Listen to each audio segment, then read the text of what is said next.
Good morning, students of Saraswati Vidya Mandir, Commerce section. In economics, we are in last chapter, balance of payment, chapter number 7. And before this video, we discussed over current account and capital account. The main components of balance of payment are 3: current account, capital account, and official reserve account. Now we turn over the third component of balance of payment, official reserve account. As we know that balance of payment is a systematic financial statement regarding the export and import of goods and services of a nation with different nations within one financial year, and it is regarding balance of payment of a country. It acts as a status symbol of a country towards the investment mobilization towards that country. Official reserve account जिसकी हम लोग बात कर रहे हैं, तो official reserve account क्या है कि जो जैसा कि हम लोग जानते हैं कि foreign reserve bank is the custodian of forex. Foreign exchange reserve का होता है, कस्टोडियन होता है. और फॉरेन एक्सचेंज क्या होता है, तो foreign exchange refers the quantity और amount of foreign capital, foreign currencies, because every nation have to be hold foreign currencies or foreign exchange, because whenever they import any types of goods and services from other nation, they have to be make payment towards that import in terms of foreign currency, especially mostly in dollar. So that reserve of dollar or foreign currency is, or foreign exchange is made by Reserve Bank of India, and due to this Reserve Bank of India were called custodian of forex or foreign exchange reserve. अब क्या है कि जितना भी हमारा capital account और current account, जो भी हम गुड्स एंड सर्विसेज का एक्सपोर्ट इंपोर्ट करते हैं with in one financial year, या जो भी हम कैपिटल अदर इन्वेस्टमेंट और बोरोइंग करते हैं, बोरोइंग दूसरे देशों को देते हैं, देते हैं, लोन देते हैं, या फिर दूसरे देशों से बोरो करते हैं, दूसरे देशों में फॉरेन इन्वेस्टमेंट करते हैं, या फिर विदेशी हमारे यहाँ फॉरेन इन्वेस्टमेंट करते हैं. तो जितने भी with in one financial year current account और कैपिटल अकाउंट के ट्रांजेक्शन्स होते हैं, वो आफ्टर ऑल एट लास्ट वो इम्पैक्ट किसको करते हैं, वो इम्पैक्ट करते हैं आपको फॉरेक्स को, फॉरेन एक्सचेंज रिजर्व को, which is held by reserve bank of India. और जो इसको इम्पैक्ट करते हैं, तो हमने पहले भी कहा है कि forex reserve, foreign exchange reserve act as a haemoglobin. वो हीमोग्लोबिन है, जैसे मानव शरीर में हीमोग्लोबिन की का महत्व है कि उससे ये देखा जाता है कि व्यक्ति कितना स्वस्थ है, व्यक्ति कितना उसमें खून की मात्रा कितनी है, वो कितना लाइफ को सस्टेन कर सकता है. ठीक उसी तरह से फॉरेक्स जो है act as the haemoglobin for a country's economy. और जो भी आपके, अगर आपके करेंट अकाउंट में डेफिसिट हैं बहुत ज्यादा, तो उन डेफिसिट को हम कैपिटल अकाउंट से पूरा करेंगे. और कैपिटल अकाउंट से पूरा करने के लिए जो फॉरेन करेंसी हम लेंगे, तो कैपिटल अकाउंट को पूरा तरह से कैपिटल अकाउंट को देखने रिजर्व बैंक ही होल्ड करता है और वही देखता है. तो जाहिर सी बात है कि करेंट अकाउंट के डिफिसिट को हम कैपिटल अकाउंट के डिफिसिट से पूरा करेंगे. और कैपिटल अकाउंट के डिफिसिट कैपिटल अकाउंट से पूरा करने का मतलब है कि हम फॉरेक्स, जो फॉरेन एक्सचेंज रिजर्व है हमारे, उसमें से हम पैसे को निकाल करके करेंट अकाउंट के डिफिसिट को पूरा करेंगे. अब अगर कैपिटल अकाउंट में डिफिसिट है, करेंट अकाउंट में तो है ही, और कैपिटल अकाउंट में भी अगर डिफिसिट है, तो जाहिर सी बात है कि वहां पर प्रत्यक्ष रूप से आरबीआई अपने फॉरेन एक्सचेंज रिजर्व को ओपन कर देगा कैपिटल अकाउंट के डिफिसिट को पूरा करने के लिए. और इसका परिणाम ये होगा कि जो रिजर्व बैंक के पास जो फॉरेन एक्सचेंज रिजर्व का जो भंडार है, जो विदेशी मुद्रा भंडार आप जिसको कहते हैं, उसमें कमी आएगी और ये कमी जो है वो अर्थव्यवस्था के स्वास्थ्य के लिए, आर्थिक स्वास्थ्य के लिए बहुत बेहतर नहीं मानी जाएगी। तो सीधा सीधी है कि हम जो भी आयात और निर्यात करते हैं, हमारा विदेशी व्यापार का दशा और दिशा और संरचना, कंपोजिशन जो भी है, हम जितना भी आयात करते हैं, जितना भी निर्यात करते हैं, इन सब का एट लास्ट प्रभाव हमारे विदेशी मुद्रा भंडार पर पड़ता है। और विदेशी मुद्रा भंडार किसी देश के आर्थिक स्टेटस, आर्थिक शक्ति का प्रदर्शक होता है।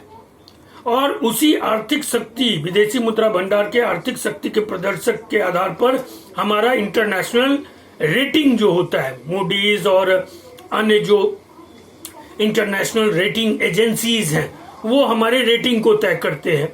और इसी रेटिंग के आधार पर हमारे यहाँ फॉरेन डायरेक्ट इन्वेस्टमेंट इत्यादि मोबिलाइज होते हैं। सपोज में आप ये कहिए कि हम कितना भी चिल्ला ले कि मेक इन इंडिया का कोई अभियान चला ले, नरेंद्र मोदी बहुत सारे देशों की यात्रा कर लें, पूरे देशों को, पूरे वर्ल्ड के, विश्व के देशों को हम अपने यहाँ इनवाइट करें for production, establishment of factories and companies और मेक इन इंडिया। लेकिन ये सब कुछ हम करें, लेकिन ये तब तक नहीं हमारा सफलीभूत होगा जब तक हमारे रेटिंग बहुत अच्छे नहीं होंगे। और हमारे रेटिंग को, इन्वेस्टमेंट रेटिंग और क्रेडिट रेटिंग जो होता है, जो मूडीज और A++ आप देखते हैं कि वो रेटिंग डिसाइड होते हैं इंटरनेशनल लेवल पे। और ये रेटिंग हमारे यहाँ कैपिटल मूवमेंट को, कैपिटल मोबिलाइजेशन को अफेक्ट करते हैं। तो लाख हम मेक इन इंडिया चिल्ला लें, लाख हम विदेशों की यात्रा कर ले, अगर हमारे फॉरेक्स, फॉरेन एक्सचेंज रिजर्व जो हैं वो अगर बेहतर नहीं होंगे, वो बहुत अच्छे नहीं होंगे, वो बहुत बड़ी मात्रा में नहीं होंगे, तो हमारे रेटिंग खराब होंगे। और रेटिंग अगर हमारे खराब होंगे तो हमारा इंटरनेशनल रेपुटेशन और status in international money market poor होगा। और जब ये सब पुअर होगा तो फिर हम कितना भी कोशिश कर लें, हमारे यहाँ इन्वेस्टमेंट मोबिलाइज नहीं होंगे। तो इसलिए ही ये बात कहा जाता है कि we have to be always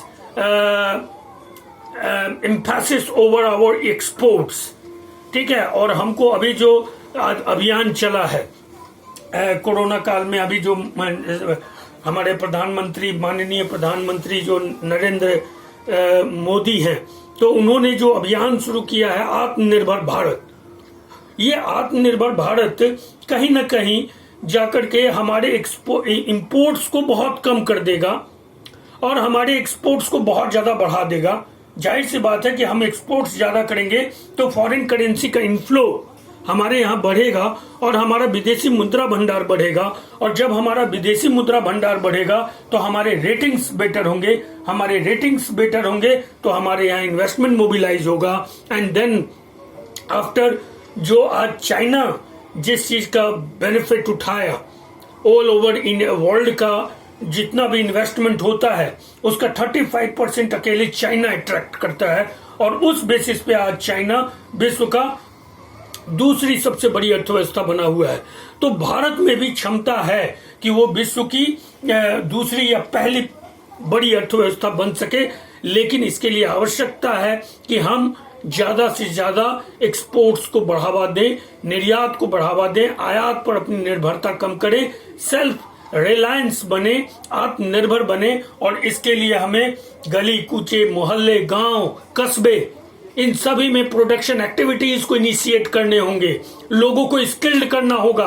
every person must be became in turn over into a tool, machine. और ये ITI और बहुत सारे ट्रेनिंग इंस्टीट्यूट के द्वारा हो सकते हैं। सरकार ने इसी के मद्देनजर शिक्षा नीति में भी परिवर्तन किया है। देखना यह है कि आने वाले 10 सालों में इन नीतियों का क्या प्रभाव पड़ता है।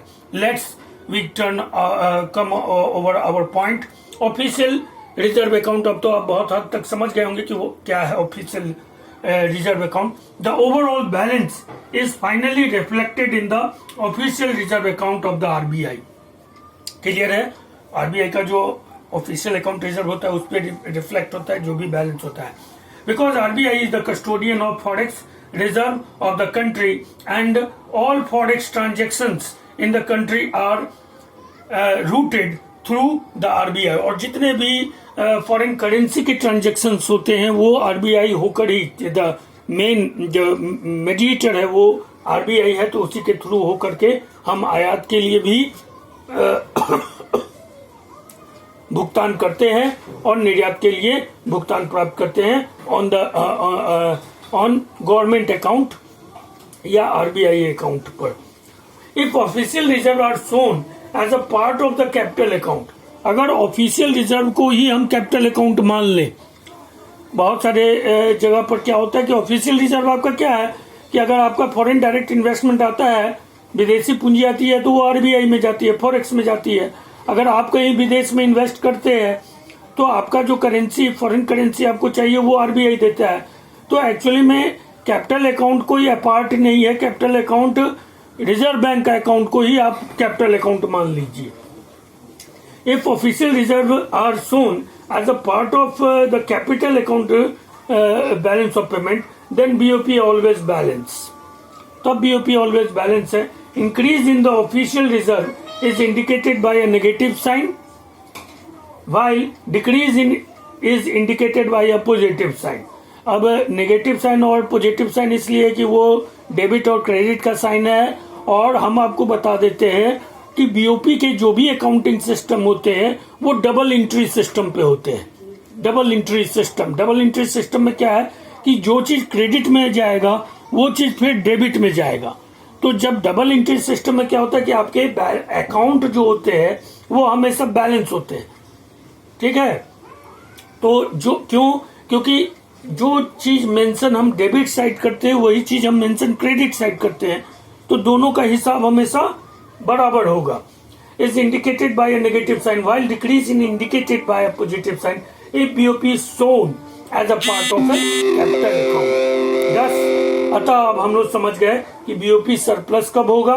BOP surplus means current account surplus plus capital account surplus when official reserve account is not a part of capital account। Official reserve account होगा वो कैपिटल अकाउंट का पार्ट नहीं होगा, तब बीओपी सरप्लस तब होगा जब करेंट अकाउंट सरप्लस और कैपिटल अकाउंट सरप्लस दोनों अकाउंट सरप्लस होंगे, देन आपका बीओपी सरप्लस होगा। बीओपी घाटे का कब होगा, बीओपी डिफिसिट कब होगा, जब करेंट अकाउंट डिफिसिट होगा, कैपिटल अकाउंट डिफिसिट होगा।